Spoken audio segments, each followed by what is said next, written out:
All right, we're here. We're here, everybody. Welcome to yet another episode of the Blurred City podcast, coming at you live right out of Black History Month for a review on a very black movie. So I'm Demetrius, And I'm Demetrius, and Meet Meet presents. the Blurred City podcast. All right, so as the title says, we are doing Captain America: Brave New World movie review. We were trying to do this last week, or at least release the episode last week, but scheduling conflicts and everything, and we're still on our break. But we had to come out of it just to discuss this movie. So with that, before we get into our review, we're gonna get into some quick housekeeping since we are on a season 4 break, going into season 5 later in the year. So we will be doing a weekly and bi-weekly recaps of Andor season 2. Then we're also going to do a mid-season and finale recap of The Last of Us season 2. People are not ready for that. And then we're going to return around May 7th for the Thunderbolts movie review.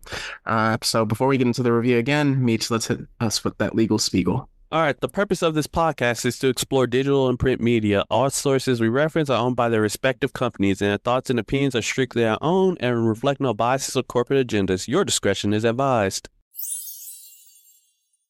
All right, so with that, we're going to get into some related recommendations to kind of help you watch this movie, movies that you kind of need to see going into this, or at least have a vague awareness of.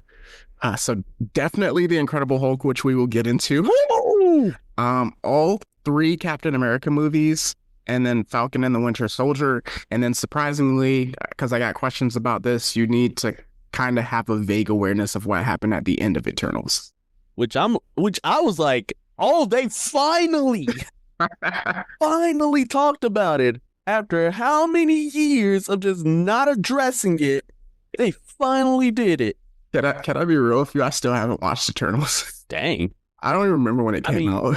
I mean, it's nothing to write home. It's crazy the fact that literally it took now for the Eternals to be referenced. So I know it came out before Infinity War, right? Or after Infinity War, before Endgame? No, it came out after Endgame. Yes, because everyone was like, where are you at? Yeah, it took place in that weird time frame, like between like Shang-Chi and I don't know which show it was. That's fair. All right. So one question I had to ask, just because it's something that we're going to be talking about much later in the show.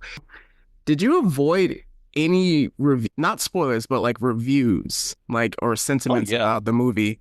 Well, okay. So of course you can't I can't avoid all of them, but basically all the reviews I've gotten were like mixed, or they say like, oh yeah, this is, we're back in form, or people are like gut-bustingly hating this movie. Mm-hmm. And then there are people like in between. Like it hit every single spectrum, and I just went, oh. Yeah. Yeah, so like with us, like we've only watched like 2 movies that we've reviewed together, I believe. The Blackening, and then I can't remember, and then Black Panther: Wakanda Forever being the only 2 movies. But with this, like literally, I was going to see it the Saturday, that weekend that it came out, I was going to see it that Saturday morning. Friday at like 7 a.m. I get on YouTube, and one of the first videos I see in the thumbnails is like, Marvel has hit rock bottom, and I'm like, come on. I'm literally going to see it tomorrow, and you're already like doing this. And then like later that night, it was like, what was it? It was like, what went wrong with Captain America? So I'm like kind of walking into the movie with that sense of dread, similar to when I watched the first Suicide Squad movie, which I'll get into probably later as well. But yeah, it was tough. But like, again, we'll express how I felt about the movie. But I just really hate like how people kind of are so quick to rush to just like drop their reviews and stuff like that. Especially like now that we're like on social media for like promoting and stuff, you'll be scrolling and just be like, oh, 3.5 out of 5 stars, or 5 stars, or 2 stars for a movie. Yeah, it's kind of crazy, and like there's no way we can really avoid that, which is the problem. And it's like, bruh, can y'all wait? I'm like, please wait till at least Monday. Please. Like a week. But the thing is, sometimes they be dropping it like Tuesday before the movie comes out. I'm like, bruh. Thank you. Like, why? And they say like it's a no spoiler review, and you're just like, bruh, if you don't get on somewhere. All right. Well, the listeners don't want to hear us complain about our reviews, which we'll get into later. But with that, let's get into our movie review. So, Captain America: Brave New World recap in 3, 2, 1. All right. So when it comes to Captain America, Brave New World, at first, of course, it starts off with President Thaddeus Thunderbolt Ross now becoming the president of the United States in the year of our Lord 2026. So next year, we're about to get a new president. But also, as we know, that this is Harrison Ford first debut in the MCU as Ross, taking over from William Hurt, who had sadly passed away in 2022. So yeah, he's, and honestly, in my opinion, fantastic job. He did a great job in this movie. We'll get to it.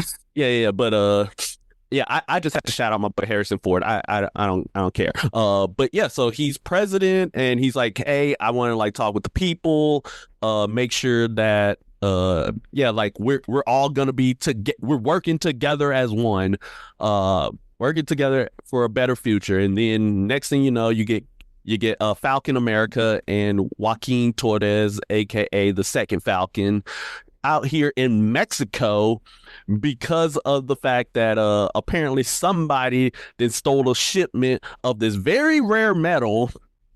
This very rare metal that came out of the flippin' Celestial Island from the end of Eternals. They finally addressed that, and it turns out like, hey, inside the Celestial is like a bunch of technology, tools and whatnot to, better the world, and every single nation in this world, from Israel all the way to Japan, are trying to get access to these tools, and one of which is a very rare metal known as adamantium.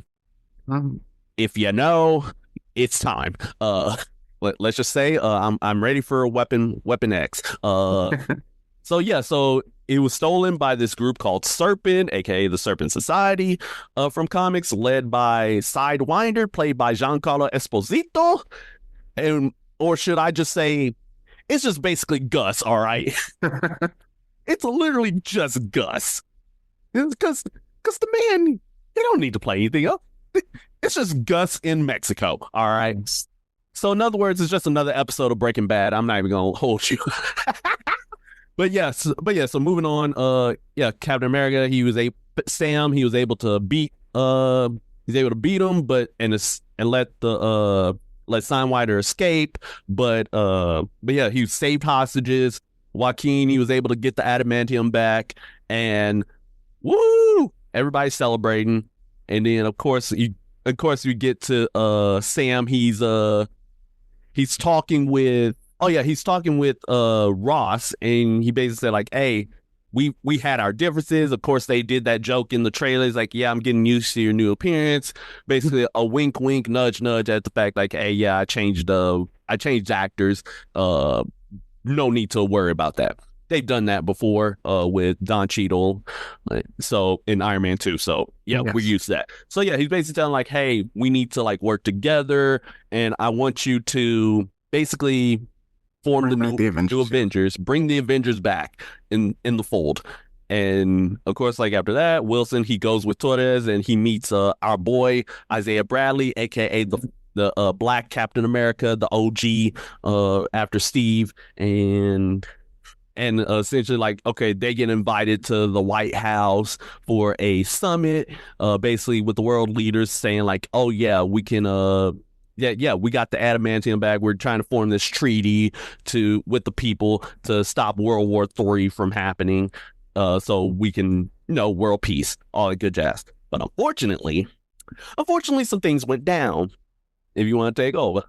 Yeah, so essentially with that, since Sam got invited to the White House, he wanted to invite also Isaiah Bradley to kind of make things right, with Thunderbolt Ross being kind of one of the people responsible for putting him in jail all those years when he was Captain America. So they go to the White House. We see like his phone flash, which is like a really important detail in this situation. But essentially, while Ross is giving the speech, this is where we learn about the adamantium, kind of what happened with Celestial Island, that being addressed from the Eternals, and then all of a sudden you just hear this music playing, and then a whole bunch of people, not just Isaiah, start randomly attacking all of the leaders, the president, and you're like, oh my gosh, what's going on? So with that, he eventually gets arrested. We learn through this process that there's another widow present that's serving as like the head chief of kind of like the security detail for Ross in that situation. So Ross and Wilson split because obviously Ross is like, hey, Isaiah Bradley, he would not try to do this on purpose. And well, Wilson is like, yeah, he wouldn't try to do this on purpose. Ross is like, hey, he literally just tried to kill me and everyone. We really need this treaty to go through. So with that, they go through a split, do some research. Well, before they do the research, Sam gets attacked by Juan Carlo Esposito, aka Sidewinder, and then he starts seeing like, oh, the buyer said you would try to talk to me. Oh, the probabilities. And at this point, I was starting to remember, oh, they did say the leader is in this movie. They never call him that. So Samuel Stearns, we learn in the first Incredible Hulk movie, he was kind of like the scientist that at the end of the movie had his blood and Bruce's blood of the Hulk kind of like mixed together. So kind of addressing this leader, the leader is just like a very super smart individual, like beyond genius level. It's kind of like Brainiac-esque in a sense with that, but kind of just moving forward. So Sam and Joaquin, they go to West Virginia because they're like, hey, there's something going on at this place that's very suspicious. We need to go there. Ross, he's kind of like on the move of like, hey, let me try to mitigate what's going on between us and Japan. Japan is like, yo, y'all are the ones that robbed us of the adamantium. You thought you could get away with it. And then he shows like, oh, the funding that went to the Serpent Society came through the US. But this is all, Stearns kind of like moving pieces on the chessboard. And it's really interesting because it's like Stearns is like, hey, Ross literally used me to like get himself to the position of president. And then right when he like promising my freedom, but then he kept me locked away. So we just like kind of see a lot of just like how things are moving. We're seeing that Stern is actually like behind everything. So moving forward with that, I think I kind of got to it. Just kind of like rushing towards the end. It's like both America and Japan are on the way to Celestial Island. Oh yeah, so basically, essentially, like with the treaty basically darn near extinct at this point, Ross goes back to his old general ways, which big theme of this movie is if people can change. He goes back to his old ways and decides to become a war general to, hey, we gonna be the one to control this adamantium, nobody else. So they bomb rush straight towards Celestial Island, and of course Japan doing the same thing. Then Samuel Stearns, like, he uses his mind control. He learned how to mind control people through phone flashes, and through a song called Mr. Blue. If you listen to it, I'm never gonna listen to that song ever again. As if I listened to it in the first place. But in any case, like, yeah, he manages to mind control a couple of U.S. pilots to go and attack Japan, which therefore causes Japan to try to fight against America. And then, of course, Sam goes in and Falcon goes in because they're like, hey, we know what's up. And, of course, Ruth, aka the security detail, like the ex-widow, she's in on it too because she's like, hey, I know what's up. Also, forgot to mention Isaiah Bradley is on death row. Yeah, they're gonna execute an innocent black man of a crime. Crazy. But in any case, we have all this is going on, and Ross is getting extremely stressed out, and like all this is like because there's a point where he and Sam, they're basically confronting each other, and Sam's like, hey, I know about Stearns, and he keeps pressing him about like, why in the world would you keep him locked up? Why would you do all this? Why would you keep him like chained up? And Ross reveals like, hey, he was dying. He was dying of a heart condition. His heart was failing, and Stearns created some pills to keep him alive, and that's what he's been taking the entire movie.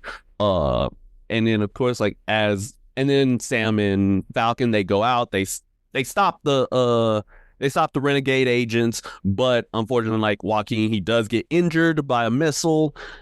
but at least Sam was able to save him and save Japan, which caused them to get to a ceasefire. Now, which of course upsets Stern, but Stern at the same time he's like whispering in Ross's ear, telling him, hey, show the world who you really are, let go, and you start to see him getting like extremely angry. You see like his body starts like pulsating and moving about in like the crouch hallway, which if you've seen Avengers, it's a very striking, like very similar scene between Natasha and Bruce. But then we go on.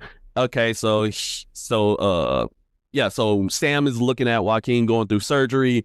He's basically down on himself, like, hey, if only I had the super soldier serum, if only I was there quicker, like I had Stearns and I was gonna it's like if I had Stearns, this none of this would happen. But of course he gets visited by his new bestie, Bucky, or should I say Congressman Bucky Barnes. It's crazy. Yeah, so Congressman Bucky Barnes, he basically like controls like, hey, you ain't Steve. It's like, yeah, Steve, like he stopped 2 alien invasions, but he still couldn't save everyone, even with the super soldier serum. So, and also he gave like this one of the biggest bar lines in this movie, which was like, hey, Steve gave people hope, but you give people something to aspire to. And that pretty much gets like Sam out of his head, right. Yeah. And out of his head, and then Stearns basically enacts backup plan RH. Yes. So with that, Stearns recorded one of the conversations that he had with Thunderbolt Ross, just to like kind of like have that over him. So as he's giving like a speech at the White House, kind of like, oh, the treaty is going through, eventually going to go through. We kind of made it.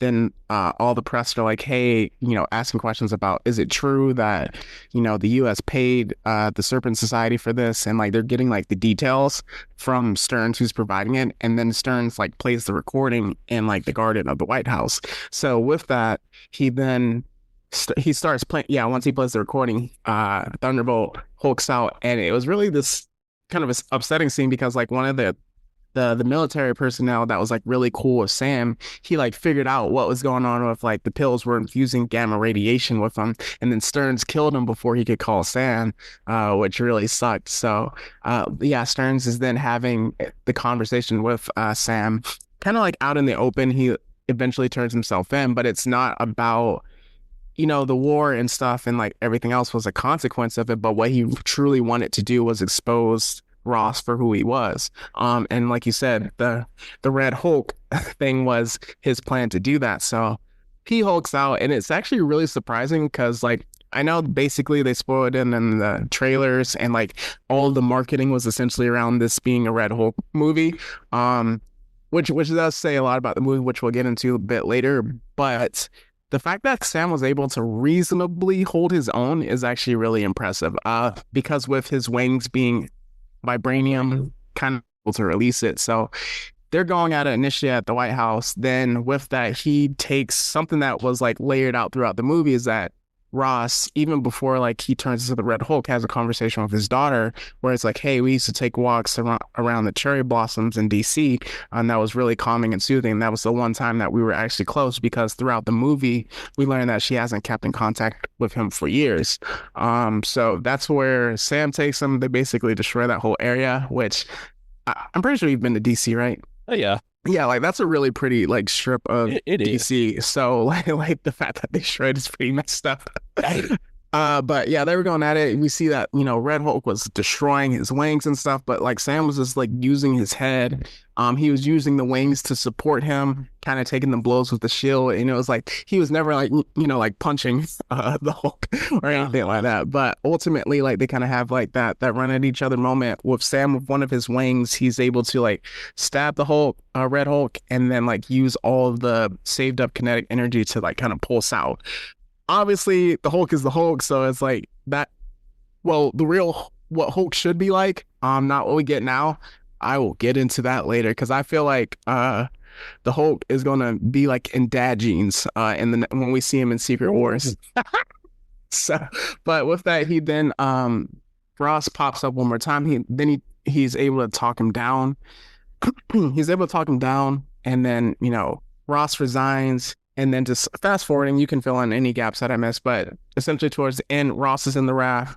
Also, Stearns is in the raft, and we learn. And then to essentially wrap up the movie, Betty return. Well, yes, and then Betty returns to like say goodbye to her pops. So yeah, you can finish any gaps. Say like at the end, of course, like Bradley is freed, free my homie Bradley. And like he's happy about that. Wilson, he basically like goes to Torres, who's finally recovering. He's like, hey, couldn't have done this without you, bro. And actually, I'm gonna like restart up the Avengers, to which you will also be a member. And then, as I said, like Betty goes and finally sees her pops in prison, and then in the post-credit scene of the movie, essentially Stearns is like, hey, you think you're the only world out there? Just prep yourself, Wilson. Just prep yourself, because war is coming. I kind of wish they would, since this is the end, I guess, unless you have anything else. No, that's pretty much it. I kind of wish, this is going to get to our bigger deep dive discussion, that in the post-credit scene, they would have given us more of a hint bigger than what we already know. Because with it is essentially like, Secret Wars is among us, in which we already knew that. So like a hint at a different world, or like something more, or like maybe like another Avenger that Sam might be trying to recruit, because I don't think Thunderbolts is going to touch too much on other Avengers. Maybe whoever fights the Voids last century, I don't know. And then you have Fantastic Four, which might be more of a Doomsday setup, maybe. But it is supposed to be like a multiversal / time travel movie. I believe so. But then even then, Doomsday got added in later, because that was supposed to be King Dynasty after Fantastic Four, not Doomsday. So I kind of do wish that. But with that, what do you think of the movie overall? Honestly, I say like this was a pretty good movie. It was very I say like it's kind of like, in my opinion, it's like it's like one of the better movies like in this new phase. Like in phase 5 and 6. And in regards to like, of course, like it has like a bunch of callbacks. Also, specifically, hey, I wanted to ask you this. Do you think that this movie should have been a Hulk movie? That was my main thing. The thing is that you have Ross as like one of the main antagonists. Yep. You have Stearns as the overall main villain, also introducing the Incredible Hulk. Then, like, obviously you introduce Betty at the end, but there's a lot of emotional weight that would have been brought over with the Hulk, because people, even though like I don't believe they've been on screen a lot together, the Mark Ruffalo and Ross ones, because like because like I know in Civil War he was gone, he was off planet with that. So, but like if you're even vaguely aware of the Hulk, that Ross, Betty, and Bruce all have like a relationship. So there's like an emotional weight to it that's already built in that you don't necessarily have to build on. But then also, like, they start the movie, they talk about Hulk and Abomination in Harlem. So I think like a lot of that is better served for a Hulk movie. My thing is Captain America and both him and Iron Man, pre-MCU, I would say, are B, maybe C tier superheroes. Like, being generous, like obviously they're in the Avengers, but I don't think people are like, oh, they're not Spider-Man, they're not Wolverine, they're not Hulk. So I don't know how many villains that they can pull from. Because like even with like an Iron Man movie, the first Iron Man is the first Iron Man. It's basically every 2000 superhero movie. Then they introduce, I forgot the name, Livewire? Is that his name in the second one? Whiplash. That wasn't a good movie. Then in the third one, they did that stupid twist ending with the Mandarin. where the Shang-Chi literally had to be like, yo, that's not the Mandarin. I'm the Mandarin. Y'all got to chill out with that. That was a dumb review where they had to retcon that. And then if you go to the Captain America movies, which are other than Spider-Man, my favorite, like, individual ones, like Red Skull, everyone knows about that. Yep. You have the Winter Soldier. And then here's the trick they pull. The third Captain America movie is an Avengers movie. Yeah, Avengers 2.5. So I'm not sure what villains they could pull from that people would be like, oh, unless you did a Captain Hydra. But the problem is you can't do that if you're trying to establish Sam as the first as the new Captain America. Yeah, because also, well, actually, we also forgot that Civil War had Baron Zemo as the main villain. But in any case, yeah, how crazy of a move would it be to like, oh yeah, we're establishing Sam Wilson as Captain America, and the main villain is an evil Steve, Exactly. literally an evil Steve, like Chris Evans and everything. Like it kind of doesn't jive well. Like that's the main reason people didn't like Kyle Rayner, because like they screwed over Hal Jordan to do it and made him a villain. People don't like that. So See, you can maybe do it post Secret Wars if you're like, oh, Captain. I don't really know that well the second Secret Wars compared to the Battle World one, like the first Secret Wars. So I don't know how much people get pulled over, but like you can do that post Secret Wars with like that, where you're establishing him. You'll seen him as the leader of the Avengers in 2 movies, most likely, with Sam. But also another thing is just like kind of diving deeper is that you have to think with this movie, you had the second Captain America, you had the second Falcon, you had a third Widow, you had the second Hulk version. So it's just like a lot of like I don't want to say legacy secondary characters, but yes.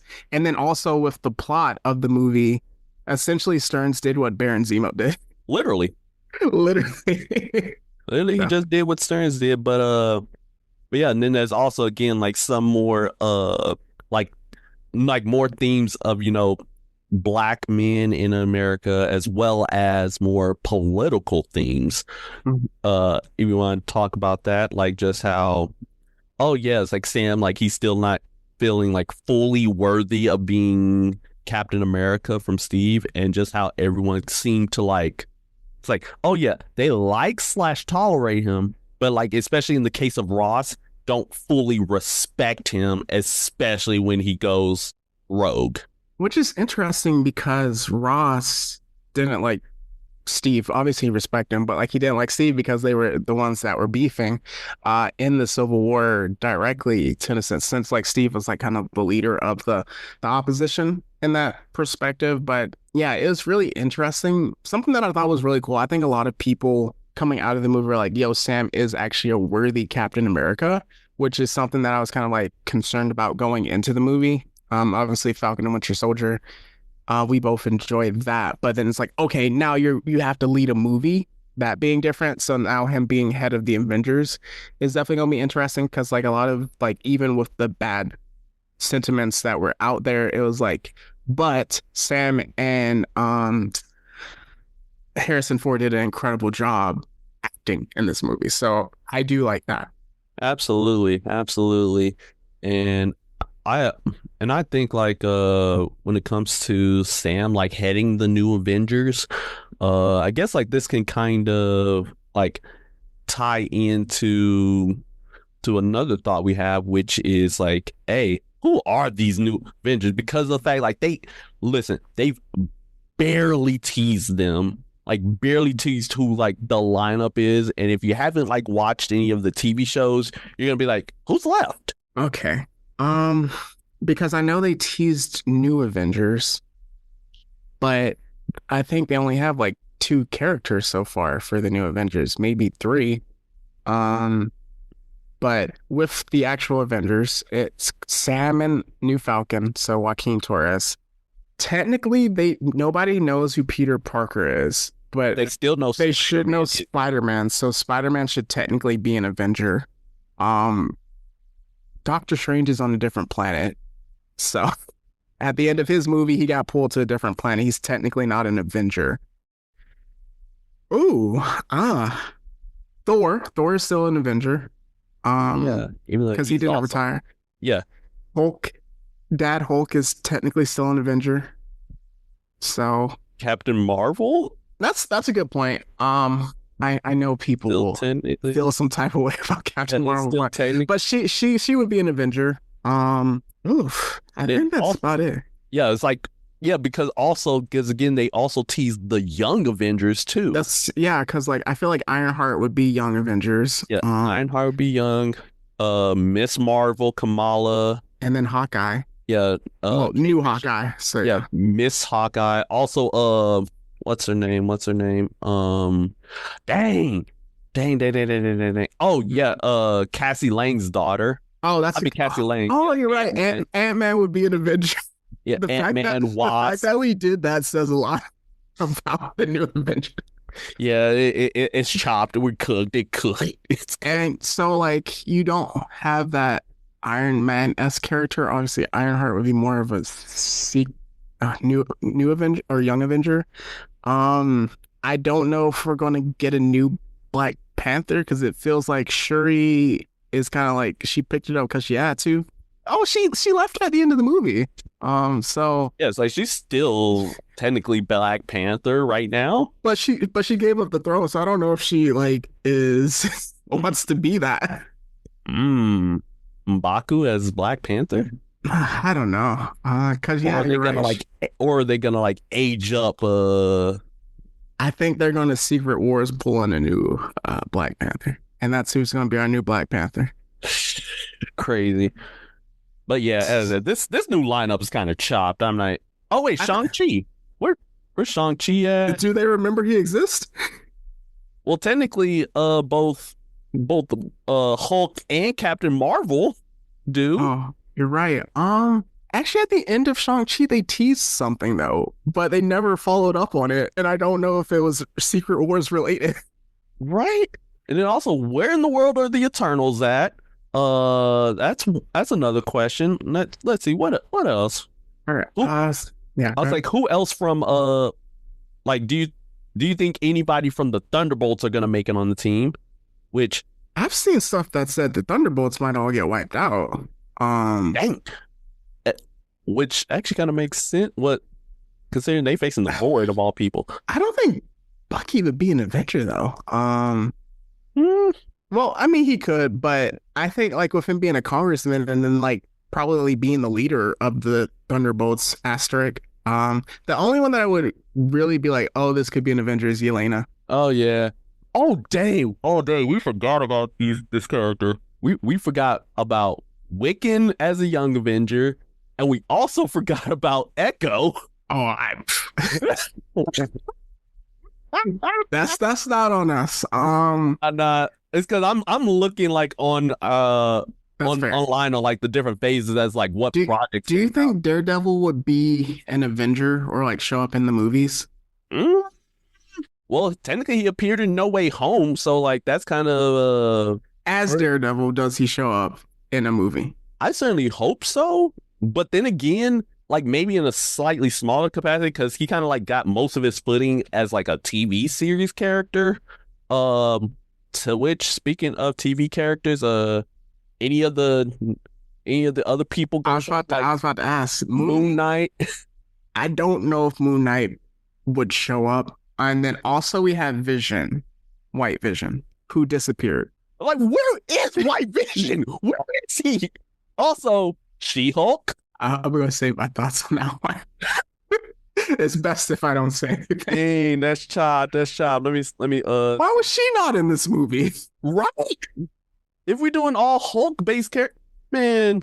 All right, Let's see who else. Who else is chopped? Who else is chopped? Oh wait, Deadpool. He's still in his universe. So I mean, Loki's at the end of time, so he can't do anything. yeah, no, they can't do anything. At the moment. Let's see. I guess technically we got the Armor Wars series. Oh, also Punisher. Oh wait, Punisher is not gonna be a. We forgot about Rhodes. Oh dang, we But that gets back to my point. That's like a backup Iron Man, for lack of a better term. yeah. I don't know what Wonder Man can do, so I'll save my thoughts on that until I see the show. Yeah, and then also we know Blade ain't happening. No.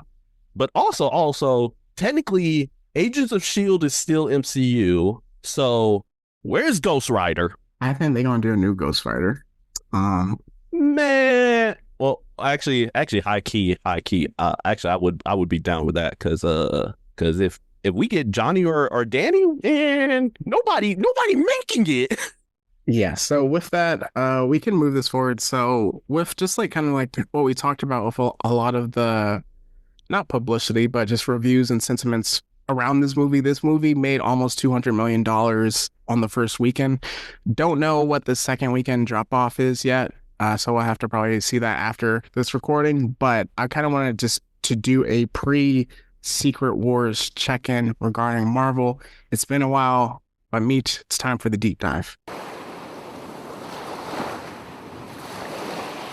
All right, so we kind of covered who we thought would be the new Avengers, but my big question globally is, do we actually care about Secret Wars? See, with the way that they have been kind of mishandling the teases for it, it's like we really don't, especially considering the fact that, like, what happened with Kang Dynasty. Dude, you are reading my mind. Keep cooking. Cause like, all right, you had a set plan with Kang Dynasty. You built up to Kang, and then Jonathan Majors got unceremoniously he got cut. So then y'all decide to it was like, oh snap, let's recook, let's redo this, let's recook to Doom. Let's finally bring Doom in here by Robert Downey Jr., which, if that doesn't smell like desperation, I don't know what is. Like, that's not to say Robert Downey Jr. won't do a fantastic job, because he'll cook. He'll cook regardless, but still, it's just the fact, like, y'all went out of y'all ways to bring the man back in a completely different role, and also at the same time, like, you screwed over an actual multiverse level character, a multiverse character where you could, like, reasonably go like, okay, yeah, that would reasonably set up into like a Secret Wars / multiverse type story. Mm-hmm. Which, also speaking of, y'all really didn't do the multiverse well at all. Like, here's the only multiverses. Let's go run down the list of like the times where y'all did the multiverse well. Spider-Man? Yes. The X-Men, well, Deadpool, mm-hmm. Loki. Yes. And that's it. But you also have to think, outside of Loki, the first two you mentioned are legacy projects that built off of 20 years of fandom. Yep, because y'all really didn't do, because if we go down the other list, you didn't really do too well with Doctor Strange. I mean, they killed off the whole Illuminati. Which, yeah, it's like, yeah, you only brought characters in just to murk them off. And then also, the other one, What If, basically wasn't even like a true what if. Like, they had many what ifs, but it basically was the Captain Carter show. Yeah. So yeah, you really didn't live up to the full potential of the multiverse. And then slight spoilers for the Friendly Neighborhood Spider-Man show, but they kind of touched on the multiverse in that show very slightly, and honestly cooked. Okay, interesting. So yeah, you really hit on it, because my two things were with this is that, like, there's no more King, and then also the understanding of Secret Wars. So King was kind of going to be like the person that would hold our hands going into Secret Wars. Like, Loki season 1 built up to He Who Remains, and he came in and was a tour de force in acting, and they were like, okay, I'm gonna be a conqueror. So they kind of teased that in season 2. They go to Ant-Man, Quantumania. That King should have killed Ant-Man, or at least the Wasp. But that's here nor there. People panned Quantumania for a host of different reasons, leading into then the Jonathan Majors thing. They had a perfect opportunity to just recast Kang, considering they had a multiverse. Exactly. Which would have been the perfect excuse to do it. But again, pivoting to nostalgia with Robert Downey Jr. and why this is so different from Infinity War and then also Endgame is that at the beginning was Thanos. And it's like we understood, even if you weren't a big like Infinity Wars like comic person, we understood that Thanos at the end of this mountain is what you had to like topple over. With Secret Wars, we don't realize if someone dies, you can just replace them with another version of them. And I think that's what we're going to see a lot. And that takes out a lot of emotional weight with multiversal stories, which is kind of like why the Crisis on Infinite Earths in DC, it's very popular. It's just like it doesn't always hit like that though. Yeah, but at least like with Crisis on Infinite Earths, it worked because of the fact that we like at the end not only did it reset everything, but it also got rid of the multiverse at the same time. Basically, like, hey, this is your one verse with all of these characters who have been modernized for you. At this point, everything goes. Like Superman can die to Doomsday. Batman can get his back broken by Bane, and y'all just have to live with it. Until eventually you don't live with it, because then the multiverse gets brought back. But but like with that, right, I think another thing, right, is that the MCU has kind of gotten away from its roots. And what do I mean by that is, if you look back to like some of the original movies and like the characters, their designs, their like motivations and things like that, all takes cue from the Ultimate Marvel universe. And if you remember anything about the original Ultimate Marvel, is that, hey, this was its own separate universe that was more realistic, and like even with the more fantastical elements, still had a much more grounded feel, a modernized feel, and people can die left and right, and they wouldn't come back. Unless your name was Spider-Man. Unless your name was Peter Parker. At that point, you're immortal. You can never die. But yeah, it's like with that, we kind of like somewhat gotten away from original Ultimate Marvel and started dipping more into main Marvel, which is especially true considering the multiverse saga and just how, especially since Secret Wars seems to be more a version of the new one, which dealt with multiverse and Doctor Doom and cramming all that together. But the thing, another thing about this multiverse saga that kind of irks me, because the 2015 Secret Wars had tons of buildup, had years worth of buildup in comic time, like had years worth of buildup, years worth of stories that said like, hey, this is leading up to this, and if you followed the breadcrumbs, it all led to it, and it was in a satisfactory manner. It's like, because like once Secret Wars came about, it's like, all of these things finally started to, all the breadcrumbs, it all finally came to a head. It all finally gets addressed. This, on the other hand, feels like, yeah, y'all want to do Secret Wars. Y'all don't fully know like how to get there, and you keep trying to tease it, but some of the things that are being teased ends up getting contradicted by something else that gets teased later. Yes. Which is not something that was done in the Infinity Saga. In fact, the only time something like literally gets like retconned, like, oh yeah, nah, that didn't happen, was the Infinity Gauntlet, like in the original Thor movie, ends up being like retconned to be a fake, and it was like, yeah, that makes sense. I think that something, when you talk about its roots, is that early on, regardless of like the quality of the movie, I feel like a lot of those movies, specifically the individual solo projects, were very intimate to the main character. So Iron Man and his entire arc, obviously the first one going from like a jerk to a hero, then in the second one him being like a drug addict and then like a crash out to like kind of like figuring things out. Third was the second one after the first Avengers movie, right? The third one was after the first. Okay, so like the third one where he's like recovering from the trauma of like going into space and then the alien invasion, like, okay, I need to give up being Iron Man. All of those were intimate with that. Captain America, obviously the first one, telling his origin story. Second one, Bucky. Even though the third Captain America is an Avengers movie, it's still between him and Bucky, just like trying to save him. And then the ideology of him and a Iron Man. Going to the Spider-Mans, all the Spider-Mans are personal. Going to Thor, all of them are very personal.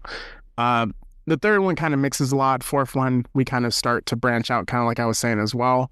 But then with this one, like we mentioned, this should have been a Hulk movie, this Hulk sequel.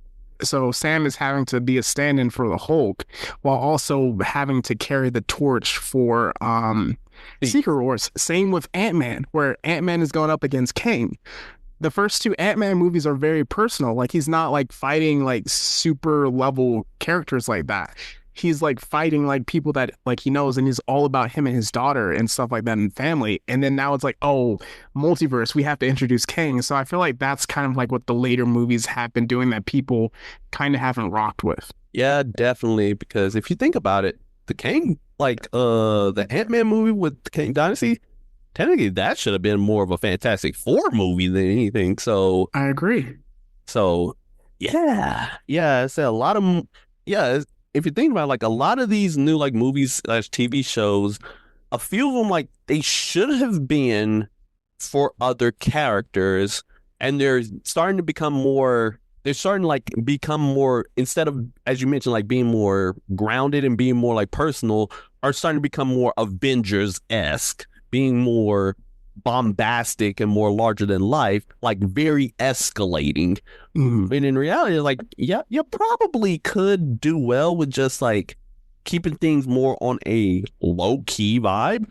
For example, like you could have, like, I mean, technically, in my opinion, like, well, She-Hulk and like the TV shows like She-Hulk, Daredevil, Moon Knight, all personal. Yeah, all of those are personal. Echo personal to the point where nobody remembers that she existed till just now.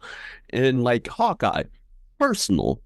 They're not out here fighting gods. Well, Moon Knight, but well, okay, that's but I mean, he's literally powered by a moon god. So yeah, it's like they ain't out here fighting multiversal level threats unless you're Moon Knight, because that's obviously part of your cosmology. You have to, or Venom, because technically Venom is now multiversal level too. But we ain't talking about that right now. Speaking of, hey, Spider-Man 4, you have the Venom symbiote right there. Come on. Sorry, that's my last plug for Spider-Man. No Way Home 2. But I think, yeah, we kind of touched on just the pitfalls of a multiverse. But I think what's really interesting is that the box office is telling of kind of how we feel about these movies, because even though it's not like how it was originally, well, let's say like from Ultron to Endgame or No Way Home, that's a good stopping point where everything, even not all the movies were like hits, but like where the sentiment was like, oh, even if it wasn't a hit, oh, Thanos is coming, or it's like, yo, this is incredible, this is hype, I can't believe we're getting here. I think it's just like we do like the spectacle of it, but it's just kind of like post Endgame or really No Way Home, it felt like a real ending and conclusion, and the fact that they just kind of keep it going into a multiverse, I think is something that we're jiving with. But that doesn't really take away from, again, as we mentioned, not all the movies in the Phase 5 and Phase 6 are as bad as people say. I just think it's the momentum of Marvel is like, now it feels like, hey, you actually have to do work now, fellas. Yeah. Now, let's bring up the question.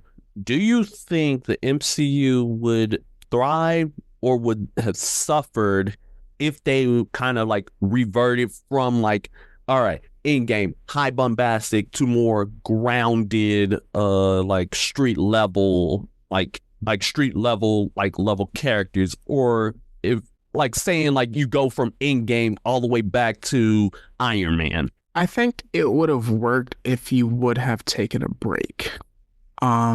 And it depends on also the characters that you would have used to have done it. So like with a No Way Home, even though that is multiversal, what's so great about it is how personal that movie is on so many levels with so many characters where, again, it's nostalgia. It's a lot of built-in things to it. but it's like, yo, Peter and Aunt May, him having to make that ultimate sacrifice of like, the only way to stop all these people is like if no one knows who I am, and no one will ever know that I made this sacrifice. We see Andrew Garfield having to make, saving MJ because he couldn't save Gwen, where it's like so intimate like that. So I feel like, again, because like even with Guardians and then Wakanda Forever, like those movies are very, very personal. And I think that's what we're kind of losing, because instead of movies being vehicles to serve individual characters, they are serving secret wars, which is a multiversal thing, which is harder to pull off because we have no idea, especially without King, who's the villain. And I don't think we're getting a Beyonder because, like, as you mentioned, the new Secret Wars isn't really a Beyonder thing. Yeah, I mean, Beyonder does play a role in it. More like he's really more like he's more like the plot device that Doom ends up usurping and then causing Secret Wars. Okay, so yeah, so with that, we can go back to Captain America and get into our awards quickly.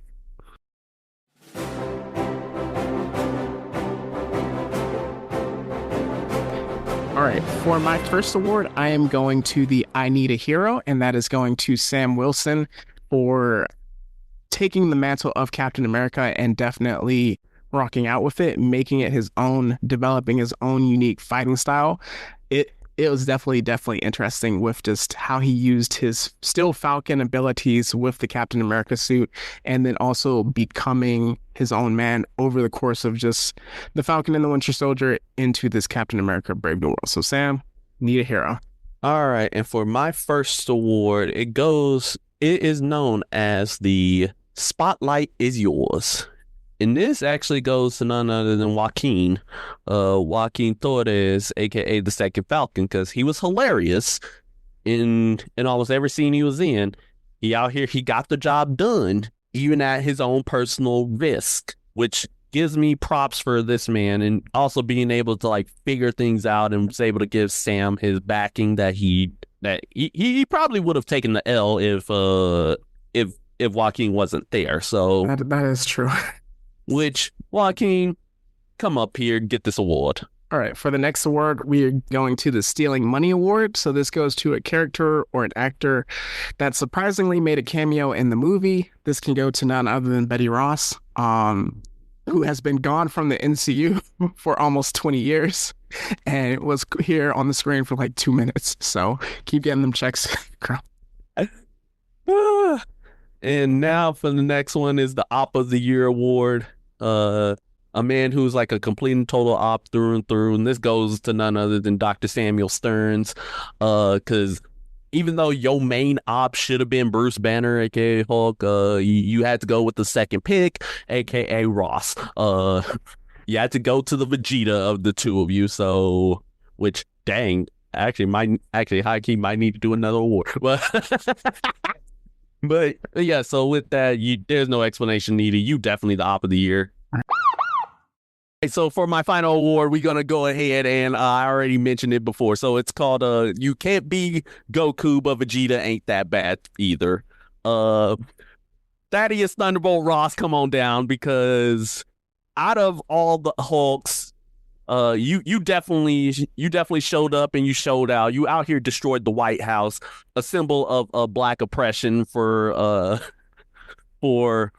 the better part of the U.S.'s existence. You really out here destroying establishments, all in a hulked outrage. And you showed people you really couldn't change until you saw all the writing on the wall. Yeah, now of course it's a question of, are you now stronger than Bruce at this point, considering Bruce doesn't have the angry gene? Really, he ain't got that dog in him no more. Exactly, he got that dad in him. So because of that, you get this Can't Be Goku, but Vegeta Ain't That Bad award. All right, so from there, we're going to progress into the tiers of the movie. We go from an F tier to the top of an S tier, with obviously S being the highest. Meech, what do you have? So I say like this is actually a pretty good serviceable movie. Like I would go and rewatch it. There are like some small gripes with it, especially when it comes to like, where does this place in terms of the multiverse saga? and it's I would give this a good solid B tier. All right. Man, I was definitely oscillating back and forth between this.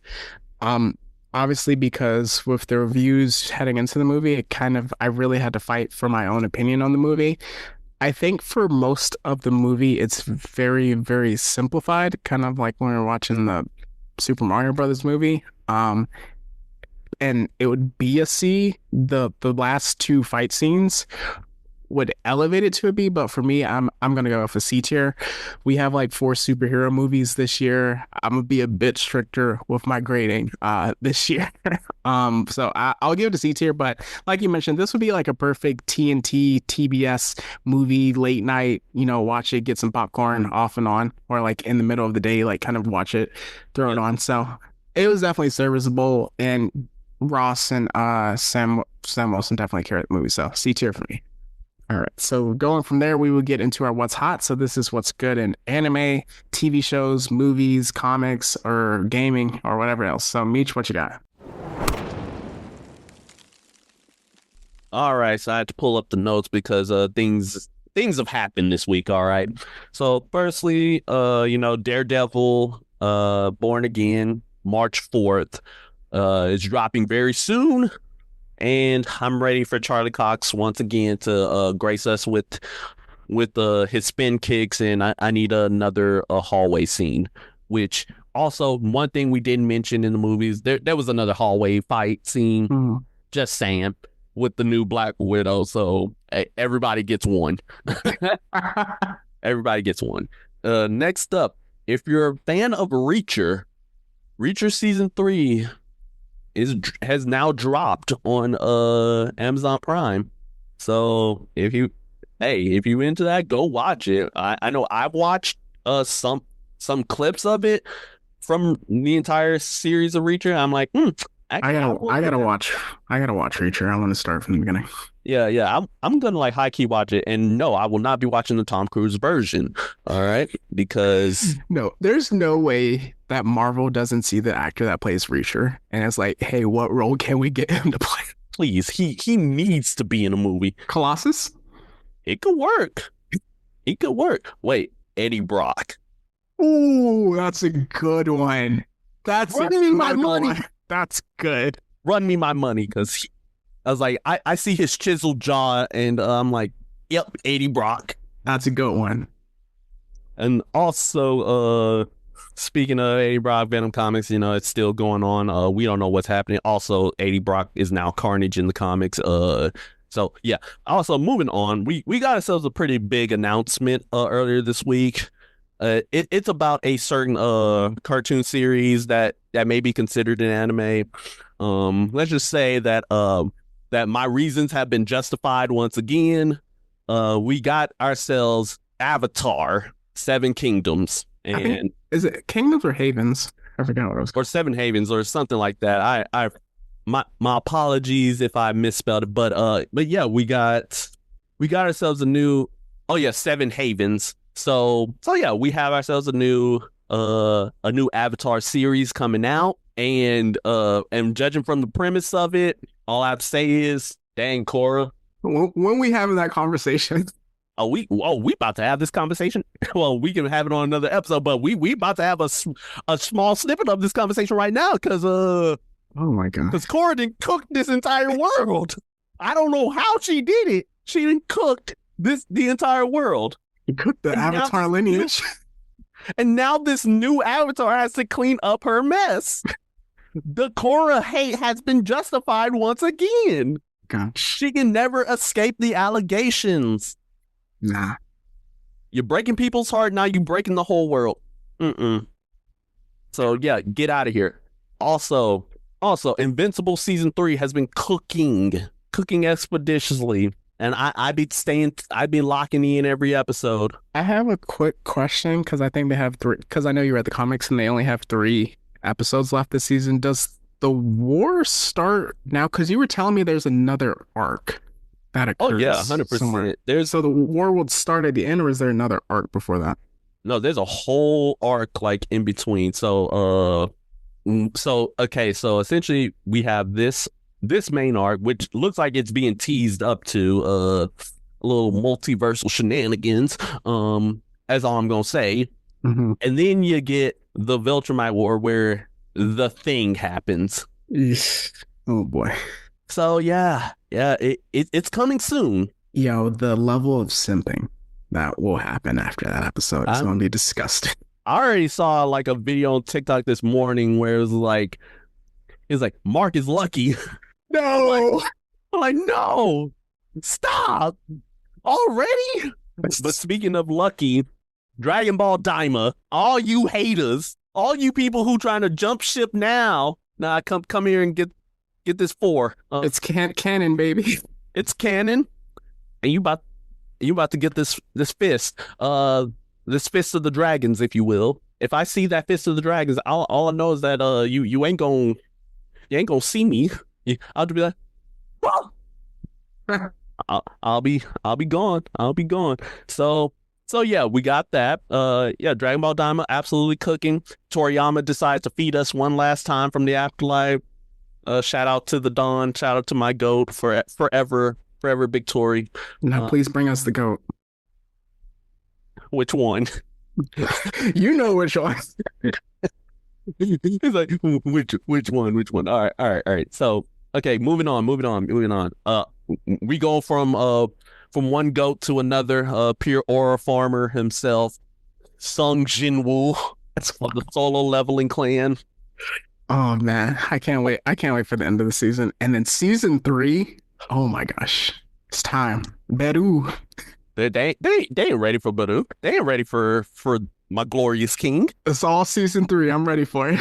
They ain't ready. All right, so continuing on, Marvel Rivals finally released the full Fantastic Four. And all I say is that I played it, and I was the thing, and I did a combo with Spider-Man that was absolutely diabolical. Let's just say that y'all ain't ready. Vanguard for life, baby. Tanks for life. So yeah, we got that. We got Poppy's Playtime. We got Andor, that's again coming out very soon. We got Thunderbolts coming out very soon. Yet you have Friendly Neighborhood Spider-Man, which ended its first season, already confirmed for seasons 2 and 3. And this season absolutely cooked, especially towards like the last 2 episodes. So if you haven't watched it, I highly advise. Comics, One World Under Doom. Doom is taking over the world once again, and he absolutely cooked everybody to do it. Fantastic Four, the movie, coming out soon. Superman, the movie, coming out very soon. Get ready. We also have Sinners by Ryan Coogler coming out soon. Lock in. And then Alien Earth coming out at some point. It's in June or July. It's in the summer. I know that. Cook. All right. So yeah, that's all I got. All right. So just being quick, Bocchi the Rocket anime that I heard was like super, super popular. I started with season 1, got confirmed for season 2. Cobra Kai just wrapped up its finale. Jeez Louise. I need to catch up. Boys. I need to catch up. When you watch the one named Skeletons, just let me know how you deal with that one. And then I'm scared. Boy, you are not ready for those last 3 episodes. And then just quickly, Severance, I heard is like super popular. Season 2 is ongoing. And then Paradise, our boy, Sterling K. Brown, that got confirmed for season 2, so you can keep checking out season 1. That's all I got. So just quick housekeeping. Again, we're still on hiatus, but we will come back full time in May for the Thunderbolts for our season 5. In the interim, we will do weekly or bi-weekly recaps of Andor season 2. We haven't confirmed yet. Mid-season finale recap of Last of Us season 2, or we might just do a recap after when the thing happens. So we might do 3, we might do 2. Who knows? But yeah, that's all I got. So let's get the plugs and get up out of here. All right, so for our Instagram, X formerly known as Twitter, and Threads, we're under Blurred City 22. Like, comment, subscribe, stay up to date for all notifications. We have our Discord linked in our Instagram page, where you can join a fine community of pure degeneracy. We have our YouTube and our Patreon under Blurred City Pod. If you want to donate some extra cheddar, you get access to very exclusive rants, some blooper reels, and all that good jazz. We also have our email address, blurredcity22@gmail.com. If you want to send us episode suggestions, questions for Q&A sessions, And just alike, go ahead and send us an email. If you want to send us some hate mail, go ahead and do so. It'll only end up in the spam mail, never to see the light of day ever again. And finally, I'm the Jedi born on Mustafar on TikTok. Yes, TikTok is back, and so am I. And then also the same thing on Instagram. Seems to be the only thing that doesn't get terminated these days. Yeah, right? For me, my individual author pages, you can check out my Instagram, Metri_dash, that is METRI_DASH. For my X/Twitter, that is at Matt-16. If you're interested in my book, Phantom Reckoning, A Most Regular Tale, that is available on Amazon, Barnes & Noble, and Kindle. So with that, we will leave you some words of encouragement. All right. So for my words of encouragement is that if you're like following in like another person's footsteps, or you're following in a role that was filled by someone else, it is completely normal to feel like you have tough shoes to fill. It's okay to feel that way. You just can't allow yourself to stay in that way. Instead, allow that feeling to motivate you to do a even better job than that person did in that role.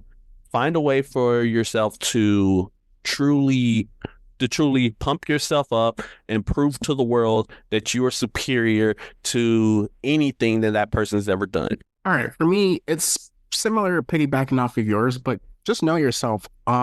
It's easy to let other people define what you should do, the role that you should play in society, or just like whatever job, whatever. But know your values, know your worth, know yourself. So I'll go with that. As we always say, it's not goodbye forever. It's goodbye for now. And that's Blur City Podcast. See ya later.